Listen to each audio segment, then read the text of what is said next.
Rasulullah itu anak nabi. Itu paling pusing yang ngadepi orang-orang yang ekstrem. Karena apa? Cara berpikir itu lompatannya itu nggak tertib. Jadi nabi itu cara berpikir itu kecerdasan nubuah. Sementara orang ekstrem cara berpikir itu kecerdasan nafsu, bukan kecerdasan manusia. Kalau manusia masih baik nafsu.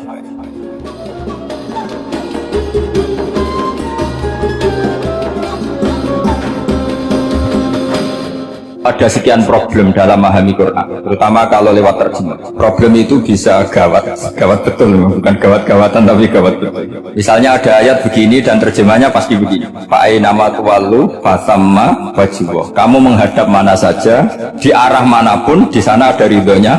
Itu kalau hanya pakai terjemah, tentu menjadikan kita sholat bisa menghadap ke timur, ke barat, ke utara, dan ke apa? Selatan. Saya cerita sedikit tentang asbabun nuzul. Memang tema sekarang tentang asbabun nuzul. Dulu Rasulullah SAW ketika di Mekah itu sholat menghadap Ka'bah. Tapi setelah pindah di Medina, di mana Medina itu ada komunitas Yahudi dan Nasrani, Rasulullah itu menghadap ke Baitul Maqdis. Kira-kira 16 bulan, 16 sampai 17 bulan. Semua riwayat itu kisarannya hanya 16 sampai berapa? 17 bulan. Sehingga orang Yahudi itu bilang begini, Muhammad ini baiklah, meskipun dia membawa agama baru, tapi kiblatnya masih ikut kita, masih baik.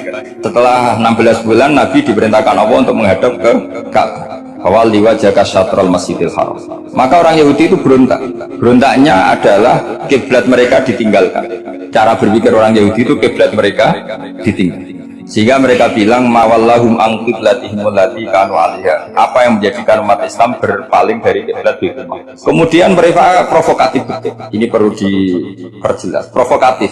Bilang begini, "Inna Muhammadan tahayyara fi din." Muhammad ini bingung dalam beragama sehingga habis ngomong A ngomong B, habis kiblat Ka'bah, kiblat Baitul Maqdis. Sehingga dalam banyak tarikh disebutkan peristiwa kiblat itu terbanyak melahirkan orang murtad, orang yang keluar dari Islam gara-gara provokasi orang Yahudi. Muhammad tahayyara fi din. Muhammad itu bingung dalam menentukan pilihan apa? Beragama. Kemudian walhasil singkat cerita akhirnya Nabi itu madhep Ka'bah. Apa yang terjadi mukjizat itu adalah bahwa agama ini agama yang mewakili semua agama sebelumnya yang masih orisinal. Yaitu Nabi akhirnya berargumentasi Ka'bah adalah kiblat yang asli, yang lebih tua. Terus mereka tanya buktinya apa? Dijawab oleh Quran fihi ayatun bayyinatum maqamu apa? Ibrahim. Ka'bah bukti tertua adalah di situ ada makam Ibrahim. Makam itu jejak kaki. Ya kalau bahasa Indonesia makam itu kuburan. Kalau dalam bahasa Arab makam itu jejak apa? Jejak. Sehingga diketahui oleh sejarah dibuktikan di situ ada jejak kaki siapa? Nabi Ibrahim. Sementara nisbatnya Baitul Maqdis itu adalah kepada Nabi Musa dan Nabi Harun. Yang ini adalah turunan dari Nabi siapa? Ibrahim. Hikmahnya apa? Begini. Sebagai bukti bahwa Baitul Maqdis pernah menjadi poros Islam atau poros tauhid, maka Nabi Muhammad pernah disuruh menghadap ke Baitul Maqdis buat inget-ingetan kalau ini pernah menjadi poros apa tauhid. Tapi tetap tua-tuaan masih tua apa? Kenapa tua Ka'bah tadi? Karena Ibrahim adalah Abul Anbiya, bapak dari para, dan di situ ada jejak kakinya. Fihi ayatun bayyinatum maqam. Bukti itu belum cukup, dibuktikan lagi bahwa Ismail itu hidupnya di Ka'bah. Kita tahu sa'i baina Safa wal Marwah adalah karena Siti Hajar sedang mencari apa? Jadi ada bukti sekian, bukti empirik bahwa Ibrahim itu kiblatnya itu Ka'bah, bukan Baitul Maqdis. Sehingga ada kata-kata fihi ayatum bayyinatum maqamu. Nah, tanpa ngerti asbabun nuzul, kamu akan mengartikan fa'ainama tuwallu fasamma wajibah itu salah. Karena di situ kamu menghadap mana saja, maka di situ ada ridhonya. Maka para ulama memberi catatan, maksudnya begini, kamu menghadap kemana saja, asal itu yang diperintahkan Allah, maka di situ ada ridhonya. Harus seperti itu maknanya, disesuaikan dengan konteks asbabun nuzul. Tanpa seperti itu tidak bisa. Dan masih banyak lagi kepentingan tentang asbab. Jadi problem sekarang adalah banyak mufassir yang hanya mengartikan dari terjemah. Itu bahaya sekali. Jika ada orang yang menikah secara mut'ah, itu kan mirip kayak transaksi zina. Mereka berdalil famastamta'tum bihi minhinna fa'atuhunna ujurahun. Perempuan yang sudah kamu nikmati, yang penting kamu bayar. Terjemahnya seperti itu. Karena ujur itu jamaknya ujroh. Itu fatal sekali. Padahal ayat itu begini, settingannya begini, setting siakul kalamnya atau asbabun nuzulnya begini. Ini sekaligus, memang saya sengaja ngaji dengan tema yang berat untuk penghormatan pada yang ngaji. Kalau temanya ringan kan kayak TPG. Begini asbabun nuzulnya begini. Wal muhsanatu minan nisa yang awal juz 5 itu ya kita santai aja. Yang awal juz 5 itu sebetulnya maktuf diatafkan pada ayat hurrimat alaikum ummahatukum wa banatukum wa akhwatukum wa ammatukum wa kholatukum wa banatul akhi wa banatul. Jadi perempuan yang haram dinikah itu ada 7 yang faktor nasab, yaitu siapa? Ibu, putri, saudara putri, bulik dari bapak, amah itu bulik dari bapak, kholah itu bulik dari ibu, keponakan dari saudara lelaki, keponakan dari saudara perempuan. Ini disebut haram karena nasab gen. Kalau orang Jawa bilang hanya 4 karena ngitungnya bulik baik dari bapak maupun ibu. Kalau orang Jawa bilang kan bulik terus keponakan dihitung 1. Padahal ada keponakan dari saudara lelaki, ada keponakan dari saudara apa? Perempuan, wabanatul akhi, wabanatul. Terus kedua, haram karena rodok. Kita tahu dalam hukum Islam rodok adalah sama dengan nasab. Jadi ibu yang pernah menyusui kamu berarti jadi ibu kamu, dan saudara sepenyusuan berarti menjadi saudara kamu. Ini disebut wa ummahatukum allati arda'nakum wa akhwatukum minar. Terus ketiga, haram karena musaharah, karena besanan. Jadi pagi ini misalnya saya nikah dengan Sri, bilang qabil tu nikah wa taswijaha bil madkur. Setelah nikah dengan Sri ini otomatis ibunya dia menjadi mertua. Otomatis haram saya apa? Nikah. Ini namanya haram karena musuh. Atau kamu punya anak Zaid. Zaid pagi ini akad dengan Sri. Berarti Sri adalah menantu Anda. Otomatis haram bagi Anda. Itu namanya haram karena musuh, haram karena bisana. Itu yang disebut waroba apa haram-haram itu kan saat terus itu wa ummahatu nisaikum, apa ibu dari istri-istri. Memang ini agak jelimet, tapi memang syaratnya mufassir harus biasa jelimet. Jangan hanya nyari partai ayat-ayat untuk kepentingan partai. Wah, itu ngeri. Kacau Quran dipakai kampanye. Terus itu berarti sudah 3 kan? Haram karena nasab, karena rodok, haram karena musuh. Terus yang keempat ini haram yang bukan karena sebab pada seorang perempuan tapi karena istri orang. Disebut wal muhsanatu minan nisa. Haram menikahi perempuan yang masih milik orang lain. Orang lain yang menikahi ini istilahnya Allah adalah lelaki yang menikahi perempuan ini adalah lelaki sing muhsinina ghairu musafihin, secara nikah yang sah. Nah, nikah yang sah itu begini dalam hukum fikih Islam. Saya nikah dengan Sri, kalau hanya akad, itu saya wajib bayar mahar hanya separuh. Jadi kalau saya janji bayar 1 miliar, berarti wajib bayar berapa? 500 juta. Kalau janjinya 100 juta, hanya bayar 50 juta. Itu yang wajib bil akdi. Nanti wajib sepenuhnya nunggu bil jima. Kalau sudah hubungan intim, baru wajib 100%. Jadi kalau ada di Jawa nikah dengan seperangkat alat sholat itu yang atasannya tok itu wajib karena akad. Nanti bawaannya nunggu setelah hubungan apa? Intim. Nah, ini hukum Quran bukan hukum saya. Makanya kan wa in talaqtumuhunna min qabli an tamassuhunna, terus panis huma faradtum, hanya wajib bayar setengah. Nah, perempuan yang sudah diajak hubungan intim itu kata Allah fa'atuhunna ujurahun, maka wajib kamu bayar penuh. Jadi ayat itu tentang perempuan yang sudah dinikah, kita harus bayar berapa? Harus bayar penuh. Ini penting saya utarakan. Nah, problem kita sebagai orang Indonesia, ini juga problem Pak On, problem semua kiai. Mahar di Indonesia itu nggak bisa dibahas di Quran karena keterlaluan, kecilnya itu keterlaluan. Saya ini kan kiai, sering ngakatkan itu sampai bosan, seperangkat alat sholat itu ngawur sekali. Ini mbak harus nggak mau. Saya provokasi minimal itu ya berapa? 100 juta berapa? Pantasnya berapa? Pantasnya berapa? 10 gram itu berapa nilai? Kan 1 gram 500.000 baru 5. Ya, sudah mendingan itu 10 gram. Quran itu bayangannya gini, sambil latihan yang hafal-hafal biar latihan. Jangan dapat beasiswa karena hafal tapi nggak jelas hubungannya. Quran itu bayangannya gini, ini nggak mungkin Quran ini bisa dibaca di Jawa. Wa in aradtum istibdala zawjin makana zawji wa ataitum ihdahunna qintaran fala ta'khudhu minhu syai'an. Jika kamu nikah sama seorang perempuan, kemudian kamu cerai, maka mahar yang sudah kamu berikan jangan ambil lagi. Karena mahar di Arab itu mahal, 100 juta, kadang mobil Alphard, kadang GMC. Sehingga setelah menceraikan tuh kebayang menarik. Kok enak, dulu saya memberikan itu kan dapat servisnya, sekarang sudah saya cerai, saya tarik. Kalau mahar di Indonesia kan seperangkat alat sholat. Jadi gak kebayang ada kalimat fala ta'khudhu minhu syai'a, jangan ambil lagi. Kebayang ngambil aja enggak? Apalagi kalau nikahnya sudah 2 tahun kan sudah lusuh, sudah. Tapi kalau di Arab itu kebayang karena mahal. Makanya orang Arab suka nikah orang Indonesia karena murah. Jadi bahasa kintoron tuh harta yang enggak ternilai. Wa ataitum ihdahunna kintoron. Yang enggak ternilai, mahal. Itu pernah saya hitung, ada yang mahar itu 400 juta, ya sekira-sekira. Nah makanya setelah dicerai Allah memperingatkan, setelah kamu kasihkan ya jangan minta lagi. Kenapa kepikiran minta? Karena jumlahnya besar. Kalau di Indonesia kepikiran nggak minta, nggak kepikiran, saking kecil. Perangkat alat sholat kadang 1 juta. 1 juta itu setelah hubungan intim, sebelumnya yang wajib hanya 500. Itu kan nggak kebayang. Makanya susah ngartikan Quran di Indonesia, kadang susah karena kadang terlalu.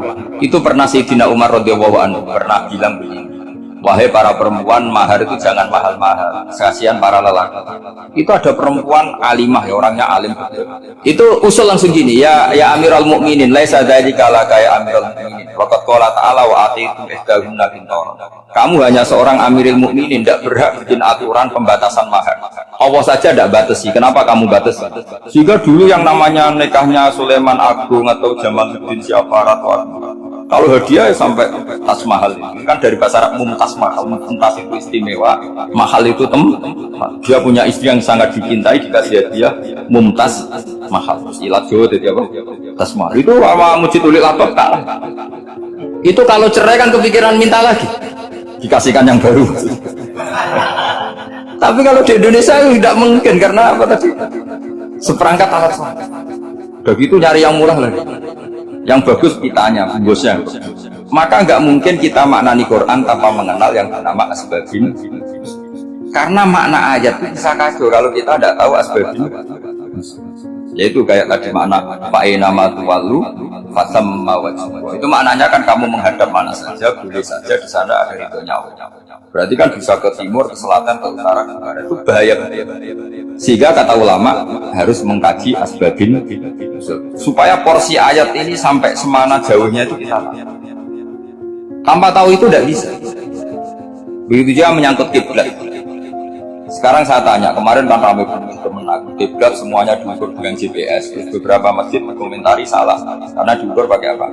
GPS. Kalau dalam bahasa Falak disebut yaumarostil kiblat. Memang bisa DLP. Tapi pertanyaannya begini, dari awal Allah ngedikan fawal liwajaka syatral masjidil haram. Kamu yang penting sholat menghadap masjid. Masjid itu ya bangunan. Sehingga kata Ibnu Abbas yang diriwayatkan banyak ulama mengatakan Al-Ka'bah kiblatun li ahli masjid wal masjid kiblatun li ahli haram wal haram kiblatun li ahli masyriq wal maghrib. Jadi kalau orang di dalam masjid kiblatnya harus Ka'bah. Di luar masjid kiblatnya asal bangunan Masjid Haram. Tapi di luar sini kayak di Indonesia boleh semua tanah. Kenapa begitu? Kata Ibnu Abbas karena Quran turun di lisanin Arabiyyun. Jadi kalau orang Jogja kalau mau ke Jakarta arahnya kemana? Barat. Itu sebetulnya ketika Anda ke barat itu persis Jakarta apa bisa saja pasnya itu Pangandaran. Tapi orang itu akan bilang kalau ke barat ya ke Jakarta. Meskipun presisi Anda tepatnya di Pangandaran. Nah kiblat seperti itu, asal orang menghadap ke barat itu orang sudah bilang ke nggak usah sedetail misalnya harus pasca. Saya pernah debat sama tim ahli Kemenang, nggak bisa Gus, sekarang ada JPL harus tepat Ka'bah. Terus saya bilang gini, kalau teori Anda benar berarti semua masjid luasnya maksimal 16 meter, Ka'bah itu luasnya hanya 16 meter. Berarti Masjid Ulil Albab yang pojok sana sama pojok sana kira-kira itu ya sudah tidak kena Ka'bah. Kalau harus tepat, Ka'bah itu kan diameternya hanya 16 sampai 18. Berarti semua masjid kalau ingin tepat Ka'bah harus pas 16. Kalau terlalu luas pilihannya harus cekung. Kan jadi aneh. Makanya saya itu sering Pak, dulu saya ini biasa debat fikih. Kalau di tradisi pesantren namanya fasil masih. Saya punya teman yang paling kurang ajar, yang paling saya kenang dalam banyak sejarah. Dulu itu kalau debat fikih ya seru. Kalau aturan fikih kan gini, soft paling baik itu kan soft pertama, baru kedua, baru ketiga. Yang paling keren kan soft awal, soft. Terus teman saya bilang gini Pak, ya kalau gitu gini aja Gus, desain masjid itu memanjang utara selatan, biar semuanya soft awal. Gara-gara didesain begini kan ada soft 2, soft 3. Apa susahnya kita bikin mulai awal supaya masjid memanjang utara selatan, supaya semuanya soft awal. Ya kalau ada hukum ya diimplementasikan dalam desain bangunan katanya. Itu kan kacau. Terus akhirnya saya jawab, lalu setelah begitu yang paling afdal siapa? Yang dekat imam. Ya sudah, bikin cekung saja kalau gitu. Artinya gini ya, beragama itu yang sehat. Jadi beragama itu berdasar riwayat. Berdasar riwayat, pernah ada ulama yang itu Madinah menghadap Ka'bah itu ya tidak pas. Pernah dihitung pakai GPS. Kiblat Madinah ke Ka'bah itu ya tidak seperti yang pernah dianjurkan kemenak. Karena apa? Agama ini mengikuti bilisanin Arabiyyin. Seperti jenengan gini. Semua ini istilahnya apa? Menghadap Ka'bah. Padahal ada yang enggak sana kan. Semuanya ngaji sama siapa? Yes. Istilahnya bertatap muka. Memangnya kita begitu. Ini bahasa. Jadi seperti ini semua namanya apa? Berhadap. Padahal ada yang agak samping, agak samping. Ka'bah juga gitu. Sebenarnya ada se-ekstrim yang dibayangkan orang-orang. Cuma kalau bisa tepat, ya kita harus. Tapi tetap saja tidak perlu 16 orang. Fa'aina ma tuwallu fatamma wajhuhu, itu artinya menghadap. Menghadap itu menghadap arah. Makanya Allah tidak ada fawal liwajhaka naqwal Ka'bah, fawal liwajhaka syatrul masjid. Jadi ini penting saya utarakan supaya kita familiar dengan istilah-istilah Quran. Istilah Quran itu gampang. Nah, kalau kita kaji, problem kita tidak pernah mengkaji. Jadi semuanya asik. Kalau kita mengkaji itu gampang sekali.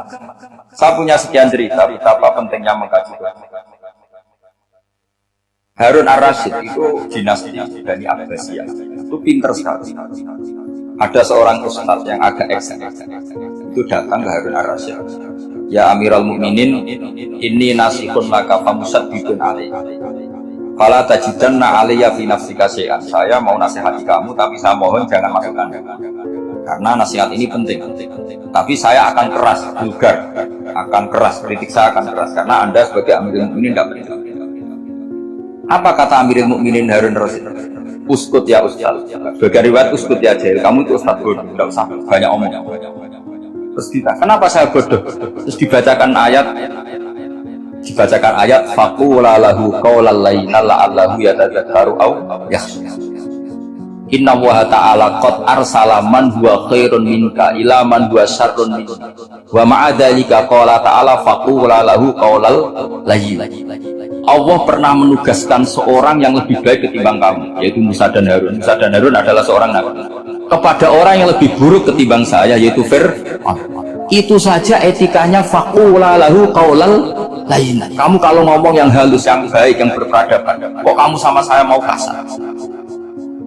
Akhirnya ustaznya ternyata pinter kamu, ya pinter aku. Jadi semudah Allah itu menugaskan orang yang lebih baik ketimbang kamu, yaitu Nabi Musa, kepada orang yang lebih buruk ketimbang saya, yaitu Fir'aun. Itu saja ada etikanya. Kok kamu sama saya mau tambah etika, mau main kasar hanya karena kamu merasa nasihat Anda benar? Jadi gampang sekali memahami Quran. Tapi lagi-lagi memang bagi ahlinya. Tapi ini saya bantu supaya sampean jadi ahli apa? Quran. Meskipun ngajinya sebulan sekali. Sudah sebulan sekali tidak punya kitabnya. Sudah. Jadi ulama dulu kalau belajar Quran itu gampang. Saya berkali-kali cerita. Yang kitab saya baca di rektorat namanya Sajarul Ma'ad. Itu kalau cerita bikin judul itu enak sekali. Babuna fil ibad di kulil bilad. Bab seseorang di mana saja hidupnya harus bermanfaat. Terus dalilnya itu hanya mengutip makalahnya Nabi Isa, wa ja'alani mubarakan ainama. Ciri utama seorang nabi apa? Saya di mana-mana adanya berkahi orang, jadi berkah bagi orang lain. Maksudnya tidak jadi problem bagi orang lain. Artinya kamu hidup entah di Jogja seperti Pak Ono orang Jember, saya orang Jember, hidup di Jogja manfaat, di Jember ya manfaat di mana-mana. Saya pernah di Korea seminggu ya manfaat. Saudara kita TKI yang di Korea manfaat di sana bikin masjid. Karena ngendikane Allah menceritakan Nabi Isa siapa? Wa ja'alani mubarakan ainama kuntu. Saya adalah orang yang di mana-mana berkah. Artinya manusia eksistensinya harus hidup di mana saja. Gampang sekali, Mas.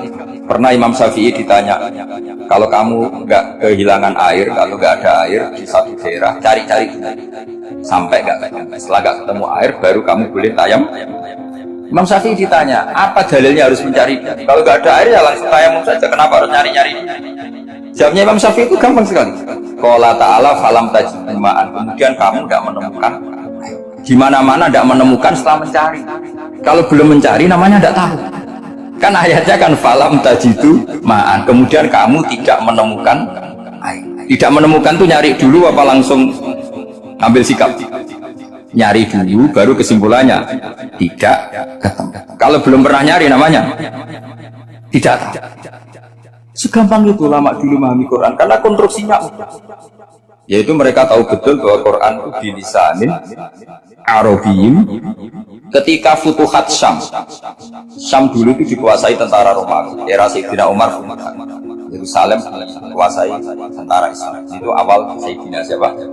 Umar radhiyallahu anhu. Ketika Futuhat mau ada pesta besar-besar, tapi Umar menolak. Ketika menolak, kenapa Anda menolak? Beliau hanya baca ayat Inna wa ta'ala ayyara qauman faqala adhabtum thayyibatikum fi hayatikum. Allah itu mengkritik satu komunitas kaum yang zaman di dunia menghabiskan semua kenikmatan. Maka kita tidak perlu syukuran besar-besaran. Jangan-jangan jatah kita di akhirat kita habiskan di dunia. Adhabtum thayyibatikum fi hayatikum. Semudah itu ulama.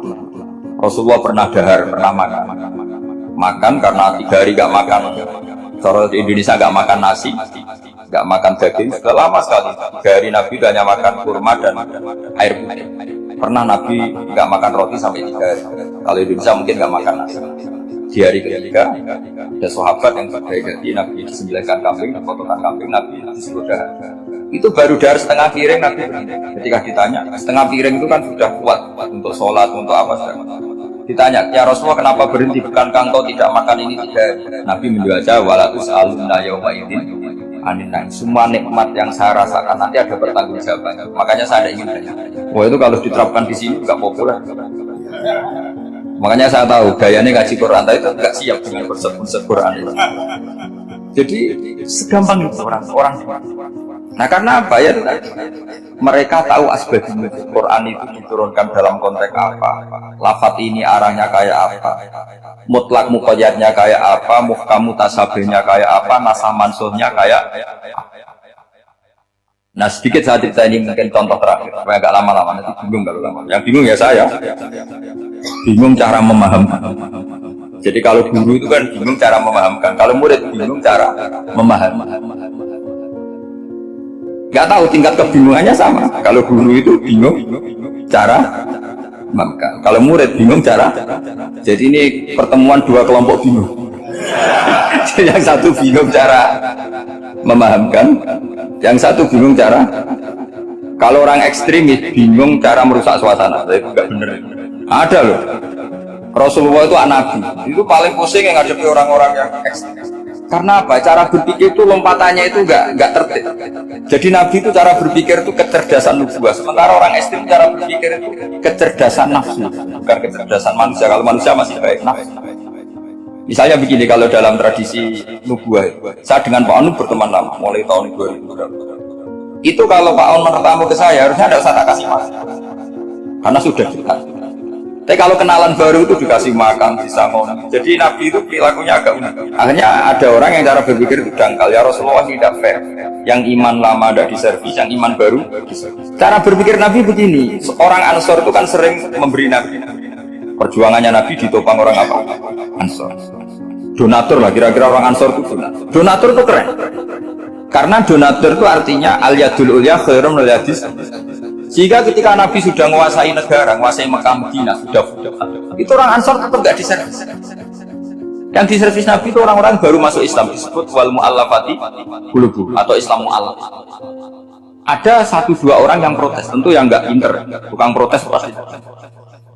Wong iskal-iskalnya sendiri, otaknya nggak sampai-sampainya sendiri, orang lain disuruh jawab. Makanya di sini tidak ada tanya jawab. Nanti iskal-iskal kamu bingung-bingung kamu sendiri, saya disuruh jawab. Berarti Gus Pak nggak mau ditanya, ya memang nggak mau karena nanti jawab sendiri aja, nanti pinter sendiri. Kapan-kapan. Akhirnya tanya begini, cara tanya, ya Rasulullah, ini nggak fair. Orang sudah Islam lama setelah negara terbuka milik Anda, setelah kita menang, setelah kita menguasai negara, ada kamu servis. Sementara yang baru Islam kamu, Nabi itu bertanya senyum-senyum, rileks saja. Lama-lama tambah ekstrim pertanyaan. Kata Umar, ya Rasulullah saya beri izin untuk membunuh orang ini. Umar kiranya karena mangkel lo Nabi. Nabi jangan. Kalau kamu bunuh nanti apa kata orang banyak? Inna Muhammad dan yaqulu ashabah. Dikira Muhammad membunuh sahabatnya. Nabi masih mendengar. Komplainnya masih. Lama-lama Nabi memberi penjelasan. Kamu ini orang Ansor. Kamu biasa memberi saya, memberi dana perjuangan. Memberi itu hebat. Saya tidak ingin menurunkan grade Anda, grade sebagai pemberi, berarti kelasnya elit. Sekarang menjadi penerima. Itu tidak bagus. Itu betapa Rasul ini namanya kecerdasan nubuah. Kalau orang biasa memberi, dia memberi saja, supaya dia tetap heroik, tetap patriotik, tetap keren karena mentalnya Jangan sampai dari mental memberi, kemudian mentalnya peminta. Jadi kalau Pak On jadi tim suksesnya Pak Jokowi dia tidak minta. Kalau dulu kampanye ya kampanye, biar memberi terus nggak pernah minta, meskipun akhirnya ya gelong. Tapi Nabi dulu tidak gitu. Jadi orang Ansor itu nggak pernah diservis. Padahal jasanya kayak gitu, supaya kelasnya tetap kelas elit, yaitu pemberi, penanggung. Nabi gak ingin orang Ansor turun grade menjadi orang-orang yang cerdas nubuah menerima konsep Nabi. Lu tanya sama Pak On, saya dan terjemahan UI itu puluhan tahun. Itu beliau ke kontrakan saya ke rumah beliau. Tidak pernah berharap. Saya sangat berharap. Bukan apa-apa ya kalau ingin memberi kontribusi saya pada Al-Quran. Saya tidak kepikiran supaya heroik. Tapi orang-orang yang cerdas amatir tadi, ini nggak fair. Wong yang memberi lama kok dapat servis sedih. Sekarang itu problem zaman akhir sudah mulai seperti itu. Nah, orang ini namanya Dzul Khuwaisirah. Ini yang nanti punya anak turun Khawarij. Orang yang ibadahnya hebat, tapi cara berpikir dengan buah salah. Orang lagi Khawarij itu orang ibadahnya hebat, tapi cara berpikir buah. Nubuah itu unik. Nubuah itu cara berpikir tak? Apa? Melihat sesuatu yang benar biar benar terus. Yaitu tadi mental memberi itu ya biar memberi terus, tidak usah besar. Maka ketika Abu Bakar jadi khalifah, Rasulullah, itu ada sistem kepegawaian. Itu gajinya Umar yang sudah Islam lama, gajinya Abu Bakar yang sudah Islam lama, itu sama Abu Sufyan sama. Padahal Islamnya Abu Sufyan baru setelah Fathu Mekah, kira-kira baru setahun. Terus diprotes sama orang-orang, ini Islam lama kok gajinya sama Islam yang baru setahun kok sama. Kata Abu Bakar, fadhailuhum indallah, mereka punya kelebihan Islam lama itu indallah, nanti balasannya biar saudara. Kalau di dunia sesuai profesinya. Artinya profesi kalau penjaga kantor ya berapa, kalau dosen berapa, pokoknya ya sudah. Dan itu diterima oleh sahabat, semuanya menerima konsep itu. Era Umar agak dibalik. Abu Sufyan kira-kira gajinya 1 juta, yang lainnya yang menangi Nabi mulai awal gajinya 10 juta. Ditanya, ya Umar, kenapa ini jadi rubah seperti kebijakan Abu Bakar, dan seperti Abu Bakar? Jawabnya Umar lucu. Fawwah la usawwi baina man qatala Rasulullah wa baina man qatala ma'a Rasulillah. Demi Allah saya tidak akan pernah menyamakan orang yang belum merangi Rasulullah yaitu Abu Sufyan dengan orang yang selawase dari Rasulullah yaitu Sayyidina Ali dan sebagainya. Ini penting. Artinya ketika gajinya orang saya seperti Ali radhiyallahu anhu itu tinggi, itu bukan karena lamanya Islam, tapi karena lamanya iman. Jadi mulai dulu ijtihad itu ada, dan dulu dia biasa saja. Karena tadi ada kecerdasan nubuah. Saya ulang lagi, ada kecerdasan apa? Sekarang itu kecerdasan tomak atau kecerdasan Itu kalau sampai ngaji kitab tasawuf, itu bab bakhil itu tidak ada. Menurut kitab tasawuf, medit itu juga ada, kikir juga. Yang ada itu tomak. Tomak itu berharap dikasih orang. Sampai pernah nggak bilang kalau artis-artis di Jakarta kikir? Tidak pernah, karena kamu tidak pernah ingin diberi. Tapi kalau kamu punya pacar karena kenal tidak pernah ditraktir, oh pacar saya, karena kamu ingin diberi. Pernah nggak kamu menghukumi orang lain kikir yang nggak kenal? Padahal tidak pernah memberi kamu. Apa? Karena kamu tidak pernah Coba sekarang kamu saya tanya, ini latihan cerdas. Definisi kikir itu apa tuh? Nggak pernah memberi kamu kan? Artis-artis Jakarta, tokoh-tokoh nasional pernah nggak memberi kamu? Enggak kan? Tapi tidak pernah kamu vonis kikir, karena kamu tidak pernah tahu. Tapi pacar kamu, kok aman ditraktir terus, atau istri kamu, atau mertua kamu, kok tidak ngasih warisan, kamu bilang kikir. Sebabnya kikir betul apa karena kamu tomak berharap? Tomak. Maka di kitab tasawuf itu nggak ada bab kikir, yang ada bab tomak. Karena asal usul menvonis orang kikir itu karena tamak. Maka jangan banyak kenal orang, nanti banyak hukum kamu. Sombong juga gitu, di tasawuf itu nggak ada bab sombong. Karena orang hukumi orang lain sombong itu karena kamu dihormati. Ada orang nggak kenal, terus lewat saja nggak tanya kamu bilang sombong enggak kan? Tapi kalau kenal, oh sombong betul, kenal nggak tanya kan? Jadi tasawuf itu sisi unik dari khazanah Islam. Makanya di tasawuf itu nggak ada kritik terhadap kikir. Ya tentu kikir itu buruk, pasti ya kikir itu buruk. Tapi nggak perlu dikritik. Jangan-jangan yang salah kamu. Ingin kenal Pak Jokowi menjadi menterinya, nanti kenal rektor menjadi pegawai. Ketika nggak diturutin, bilang Pak Rektor kikir. Tapi orang lain ya tak pernah berharap. Mungkin nggak menvonis Pak Rektor atau Pak On ini kikir, enggak kan? Berarti vonis kikir itu status orang itu apa nggak kesampaian niat kamu? Memang agak jelimet ilmu tasawuf, tapi itu unik. Itu bagian dari khazanah apa? Makanya Rasulullah itu sering isti'adah, minta perlindungan. Wa min toma'en fi ghairi matma'in. Ya Allah, saya ada ingin berkeinginan yang tidak layak. Coba kamu protes negara itu karena ingin makmur sejahtera tanpa kerja, sehingga nyalakan menteri keuangan. Makanya kalau guyonannya ulama tasawuf, tak beri bocoran. Guyonannya orang tasawuf, gini guyonannya. Anta lam tajib min nafsika kullama turid, fa kaifa turidu min ghairika kullama turid. Kamu yang punya keinginan saja tidak bisa memenuhi apa yang kamu inginkan. Kenapa keinginan itu kamu timpakan ke orang lain untuk memenuhi kamu? Wong kamu yang punya keinginan saja tidak bisa mewujudkan. Kenapa keinginan Anda kamu timpakan, bebankan orang lain untuk memenuhi keinginan Anda? Misalnya kamu, Gus saya ini goblok, tolong pinterkan. Wong kamu yang ini saja tidak bisa, kok menyuruh saya? Jadi kalau tiap tasawuf itu unik. Seperti kamu mencintai istri tulen, itu ingin kan dicintai istri tulen. Kamu sendiri kan nggak bisa cinta tulen, masih pelengahan sana sini. Kamu pacaran, ingin pacar kamu setia. Ternyata kamu bikin sekian alternatif. Kalau putus ini punya ini, putus ini. Tapi kamu ingin ini setia, kan nggak fair. Makanya guyonnya orang tasawuf itu, anta lam tajid min nafsika kullama turid, fa kaifa turidu min ghairika kullama turid. Gampang tuh apalane, pokoknya ratrit gitu aja gampang. Jadi kamu yang punya keinginan saja tidak bisa memenuhi. Kok orang lain disuruh memenuhi? Jika orang tasawuf itu malu betul. Misalnya saya kok ingin Pak On takdim sama saya, itu kurang pegawai. Kalau saya ingin ditakdimi saya menakdimi diri saya sendiri. Makanya berbahagialah orang yang ngilu terus saya enggak sendiri. Saya kaya sendiri. Menunggu orang lain bilang kamu kaya itu repot. Menunggu orang lain bilang kamu hebat itu sudah bilang aja, ya Allah saya hebat, ya Allah saya ganteng, ya Allah saya cantik. Daripada menunggu orang lain bilang apa? Cantik. Jadi ilmu tasawuf itu unik. Jadi kalau fikih itu yang dikritik itu kikir. Kalau tasawuf enggak tomak. Karena orang yang kamu vonis kikir itu jangan-jangan tidak kikir, tapi mementingkan yang lebih penting. Misalnya ada teman yang tidak pernah nakdir kamu, ternyata punya ibu sakit, uangnya dianggarkan untuk ibunya yang sakit, atau anaknya sekolah, atau keluarganya masih hidup dia, sehingga sama teman dia kikir. Hakikatnya kikir apa mementingkan yang penting? Tapi kamu karena nggak pernah ditakdir menvonis kikir.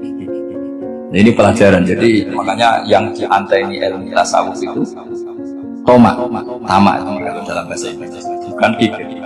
Karena vonis kikir itu akan disematkan orang yang tidak kesampaian hajatnya. Pokoknya bapak saya itu, keluarga kiai itu ajarannya, yang penting jangan berharap dari orang lain. Ini Pak On saksinya, saya dulu benahin terjemah itu nggak pernah ikut melakukan yang ngaji ya. Karena pikirannya keluarga kiai itu sederhana. Kalau ngamal ya ngamal saja. Ngamal tuh heroik. Makanya buyut-buyut kita semua ini kan pahlawan membela negara Indonesia jadi merdeka. Ya nggak pernah kebayang jadi presiden menteri. Tapi sekarang nggak ngamal sedikit saja harus jadi menteri jadi. Ini bahaya kalau dalam kelangsungan bernegara karena orang biasa transaksi. Awal negara ini dibangun berdasar heroik bukan berdasar apa? Transaksi. Tapi sekarang orang akan membiasakan apa-apa itu transaksi. Nah, ini tidak bagus kalau kelangsungan bernegara. Apalagi kelangsungan beragama. Sehingga seperti saya ini masih punya desa-desa binaan di Sragen, di pedalaman Papua sekali. Saya punya santri banyak. Itu kalau cerita itu unik-unik. Itu mau Jumatan, itu nggak ada orang Papua. Sudah datang setengah 12, itu datangnya 3 jam. Itu mau ketemu santri. Akhirnya mereka tanya gini, Pak. Pertanyaannya itu, Gus, boleh nggak Jumatan orang tua? Secara fikih Syafi'i kan harus orang 4. Kemudian mereka tak bilang buat sholat duhur saja. Mereka nggak mau. Jumat-Jumat kok duhur. Harinya kan Jumat, masa sholatnya? Sehingga kita yang jadi kiai akhirnya nyari fikul madzhabil arba, nyari fikih madzhab. Ternyata Imam Malik membolehkan orang 6. Ada yang bilang 12. Yang penting keceluk jamun itu kelompok. Kalau 3 kan belum keceluk apa? Belum disebut apa? Ini penting saya utarakan supaya kita berjuang itu bukan karena service seperti ini. Tapi yang namanya dakwah itu menjadikan orang tidak tahu menjadi tahu. Termasuk kepada desa-desa tertinggi. Sama. Yang namanya menteri itu pembantu presiden untuk memenuhi kebutuhan rakyat. Sekarang misalnya menteri pertaniannya itu hebat cerdas, tapi petani nggak mau nandur padi mau apa? Coba yang membantu ketahanan pangan itu para petani mau nanam padi apa karena menteri pertanian? Karena petani mau nanam. Ya sudah GR saja, kita pembantu presiden karena ikut menyumbangkan ketahanan. Tapi kamu kan nggak digaji, kita keren ngamal rara gaji. Ini penting supaya Anda itu nggak hati kecil gitu. Ikut menyumbang negara tanpa ingin dapat gaji. Keren nggak? Nah, itu nubuah. Apa? Nubuah. Orang Ansor itu seperti itu. Sehingga ketika Rasulullah wafat dan ada kompetisi kepemimpinan, itu orang Ansor gak ikut. Sudah kita makmum saja, silahkan dibagi. Saking baiknya orang. Nah, makanya saya ulang lagi. Kecerdasan nubuah ini yang gak dipahami orang Khawarij. Orang Khawarij cara berpikir yang kerja banyak harus dapat.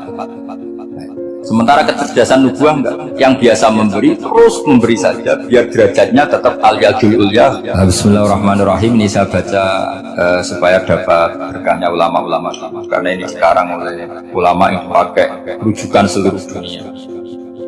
Begini, qala Ibnu Taimiyah ma'rifatu sababil nuzuli yu'inu ala fahmil ayat. Jadi mengenali asbabun nuzul itu membantu memahami secara benar ayat-ayat. Karena tadi kalau ayat itu dipotong itu maknanya bisa kacau kayak tadi famastam ta'tum bihi minna fa'atuhunna ujurahun. Kalau diterjemah itu kan mendukung kawin mutlak. Kalau terjemahnya saja perempuan siapa saja yang pernah kamu nikmati yang penting kamu bayar, itu kan aliran sesat dan menyesat. Itu konteks asbabun nuzul tidak seperti itu.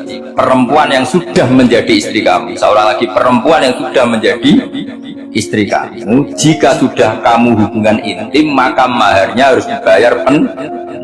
Tapi kalau belum hubungan intim maharnya hanya wajib separuh. Fanis rumah farotum illa ayakuna au yaqwaladhi biyadihi. Tapi tadi kalau di Indonesia gimana Gus? Itu yang repot, maharnya itu tadi mau kena atasan dan apa? Bawahan. Wah kacau kalau di Indonesia. Sehingga kita bingung kalau dalam logika Arab kan gitu. Bayangannya kalau cerai, kata Allah fala ta'khudhu min syai'an. Harta yang sudah kamu berikan ke istri jangan diambil. Sampai dilarang ngambil tuh karena jumlahnya banyak sehingga kepikiran ngambil. Kalau di Jawa nggak usah dilarang, sudah tidak akan ngambil karena rukuhnya sudah. Itu susahnya baca Quran di Jawa ya. Karena dari awal maharnya terlalu apa? Kecil. Terus beliau Imam Suyuti termasuk di sini menyontohkan yang pasti salah kalau dipahami yaitu dari ayat apa itu fa'inama tuwallu fastaman wajib. Jadi beliau terus meringatkan betapa pentingnya mengenali asbabin.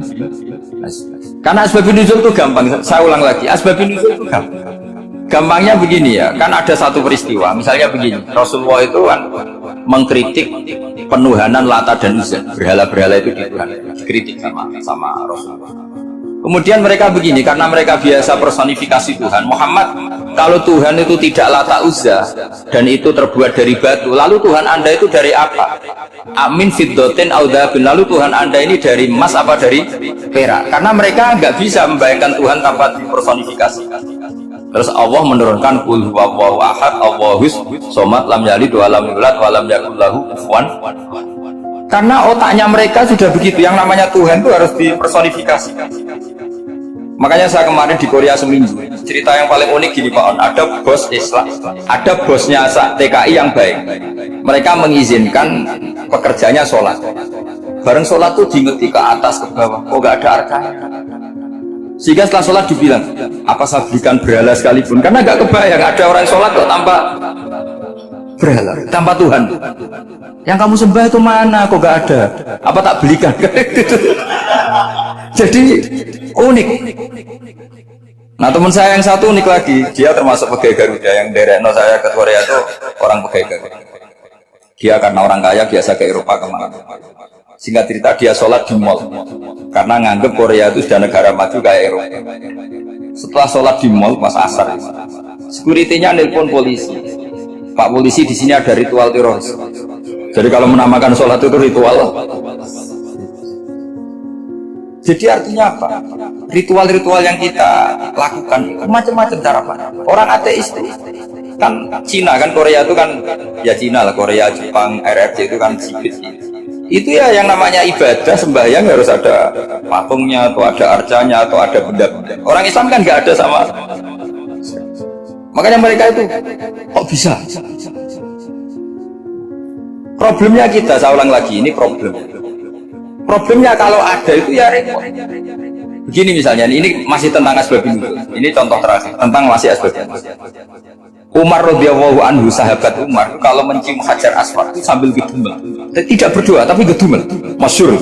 Itu ada di Bukhari. Alim tu annaka hajarun la tadur wa la tanfa walaula anni ra'aitu Rasulullah qabbalaka ma qabbal. Saya tahu loh. Nyium Hajar Aswad dicium tapi sambil gedumel. Saya tahu loh, kamu hanya batu, gak mandoroti, gak manfaat. Kamu jangan GR, saya cium itu jangan GR. Kalau saja saya tidak melihat Rasulullah mencium kamu, maka saya ada sudi nyium kamu. Dah gitu aja. Itu tiap nyium Hajar itu tidak doa. Kalau kamu kan gak minta kaya, minta macam-macam. Kalau Umar malah gitu. Nah kenapa demikian? Itu ada asbabun nuzulnya. Umar itu saksi sejarah ketika Rasulullah Fathi Mekah, Nabi kan tawaf terus mencium Hajar. Itu di belakang masih banyak orang kafir. Kebetulan Umar masih di sana. Sudah Islam Umar, tapi dia di belakang. Dengar orang-orang kafir, Muhammad itu tua aneh. Katanya melarang nyembah batu. Ternyata dia nyembah batu. Jadi Nabi nyium Hajar Aswad itu dikira nyembah. Katanya ngelarang nyembah batu, tapi dia kok nyembah. Karena Nabi mencium Hajar. Nah karena untuk menghilangkan stigmasi itu, Umar tiap nyium Hajar itu ngomong gitu. Ada sound system, mungkin jadi sound system supaya jelas bahwa penciuman ini bukan karena menyembah.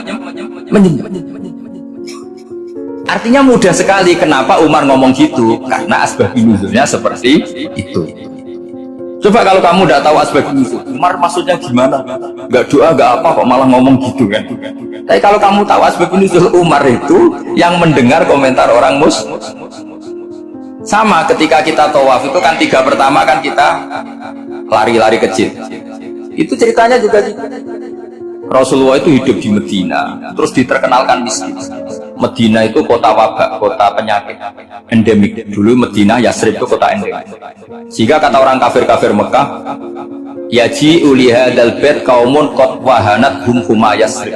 Nanti akan datang satu komunitas kaum yang sudah lemas karena kena penyakit TBC dari Yasrib. Nabi dengar itu, makanya terus bilang ke para sahabat, tunjukkan kalau kamu kuat dengan cara lari. Terus pakai pakaian yang kelihatan maco, yaitu yang dipakai lelaki, baunya dikelihat. Nah, setelah Rasulullah wafat, Umar menggantikan beliau setelah Abu Bakar. Umar bilang gini, sebetulnya tawaf seperti ini, yaitu lari pertama 3 putaran pertama lari dan memperlihatkan apa pundak seakan-akan orang maju itu sudah nggak perlu karena alasan itu sudah ada. Tapi ini tinggalan Rasulullah, maka jangan rubah ya, tetap seperti ini. Akhirnya meskipun sudah tidak ada alasan tadi menjawab stigmasi orang apa kafir, tetap tawaf seperti. Jadi memang agama itu unik. Kadang kita harus tahu alasannya, tapi alasan itu kalau menjadi mahatul hukmi, pijakan hukum sah. Misalnya kamu terus bilang gitu, berarti tawaf sekarang bebas, gak perlu seperti itu. Kan alasan itu sudah ada. Nah di sini pentingnya riwayat. Riwayat itu begini. Logikanya sudah nggak ada, tapi kaifiah itu, cara itu masih kita terus. Dan itu memang saya ulang lagi harus tahu asbab ini. Saya beri contoh ya, misalnya wa idza darabtum fil ardi falaysa 'alaikum junahun an taqsuru minas shalah. Terus saya ayat gimana? In khiftum ayyaftinakumul ladzina kafaru.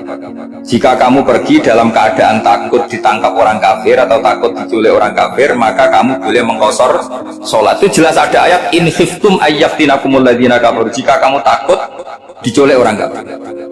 Sehingga ketika ba'da Fatih Mekah, setelah Mekah dikuasai Islam, Umar tanya, ya Rasulullah, kenapa engkau masih sholat qasar? Bukankah kita sudah aman?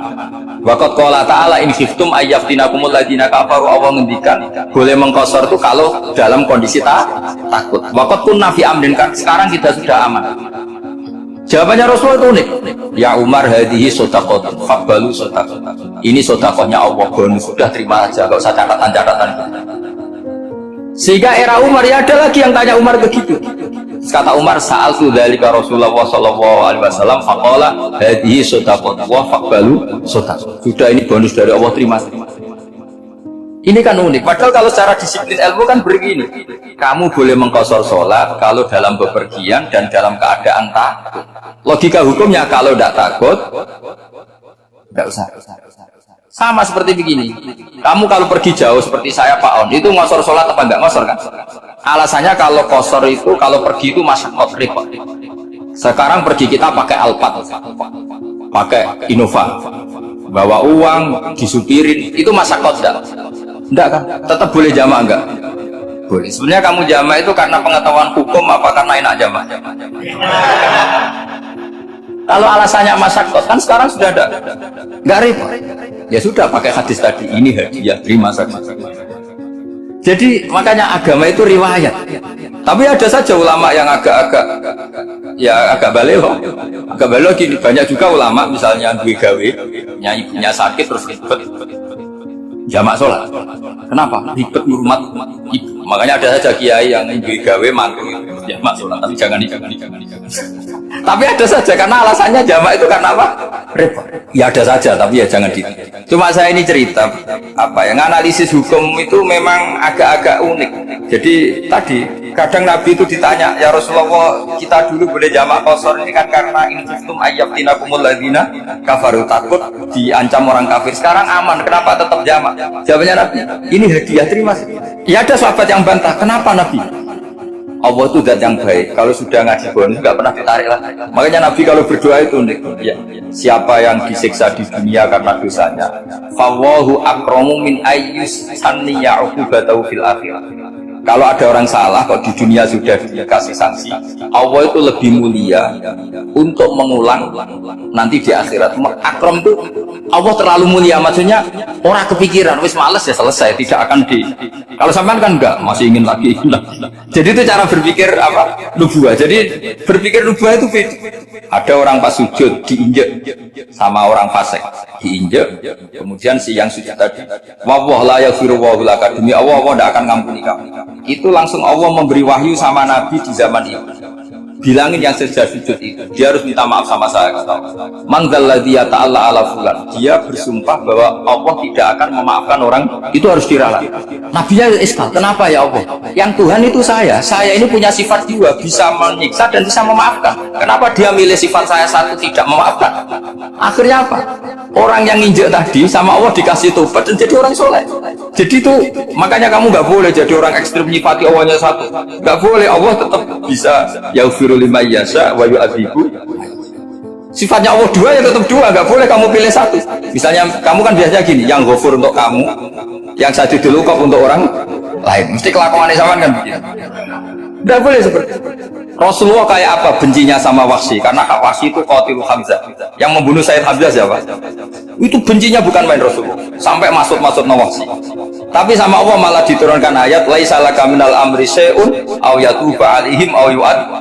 Muhammad, meskipun kamu kekasih saya itu tidak wilayah kamu, maafkan atau enggak, terserah saya, kata Allah. Ternyata betul, malah Wahsy dikasih tobat. Nah sekarang enggak, orang itu nyifati Allah sama orang lain syadidul iqab, kalau sama dirinya enggak boleh seperti itu. Allah ya sifatnya tetap. Jadi boleh kamu misalnya berdoa, ya Allah mbak yang cantik itu semoga dapat jadi istri saya. Mbaknya juga boleh berdoa, ya Allah naudzubillah min dzalik. Jadi ini adu kekuatan, nanti terserah, nanti Allah pihak yang mana? Kayaknya pihak yang perempuan. Karena kasihan kan kalau cantik dapat orang apa? Saya tuh andaikan boleh fatwa fikih, yang saya haramkan tuh orang jelek dapat orang jelek. Karena kasihan anak-anaknya, tahu-tahu jelek banget. Jadi kan kasihan itu. Jadi dalam Islam itu seperti itu. Jadi apapun benci kita sama musuh kita, Allah bisa saja memperlakukan musuh kita secara baik. Karena Allah itu yaghfir. Tapi kita harus sifati Allah yaghfiru liman yasha wa yu'adzibu. Jangan karena kita benci seseorang seakan-akan Allah sama dia pasti menyek. Itu yang dicontohkan Allah kepada Rasulullah. Beliau tidak cocok sama Wahsy, malah Wahsy dikasih petunjuk. Makanya terus ada ayat apa laisa laka minal amri syai'un aw yatuba alaihim aw yu'adzib. Muhammad, tidak wilayah kamu, saya menentukan mengadab atau mengam. Makanya rata-rata kiai ulama itu halim layinal janib, tidak gampang menvonis orang lain. Biar Allah tetap dengan sifatnya yaf'aluma biasa, bahwa Allah bisa melakukan apa. Soal kamu benci sama seorang, benci saja atas nama kamu, jangan nyatut-nyatut Allah. Misalnya kamu cinta seseorang, wah ini yang calon presiden ini harus jadi presiden. Ternyata Allah menghendaki jadi menteri, mau apa? Ya Allah ya faluma ya mau apa coba? Yang kiai atau Pak On, GKI, patutnya kan menteri agama itu Pak On. Tapi kalau Pak yang takdir gitu mau apa ya sudah, Allah ya falu, santai. Itu rileksnya ahli ilmu ya sudah santai. Ini negaranya Allah, ini kerajaan Allah, ini buminya Allah, ya Allah biarin ya falu. Mas, jadi Tuhan Allah kamu yang repot. Jadi Tuhan itu Allah kamu yang repot. Ya Allah biar tetap ya falu, mayasa Allah boleh ya fil mayasa udah itu mayasa. Wassalamualaikum warahmatullahi wabarakatuh.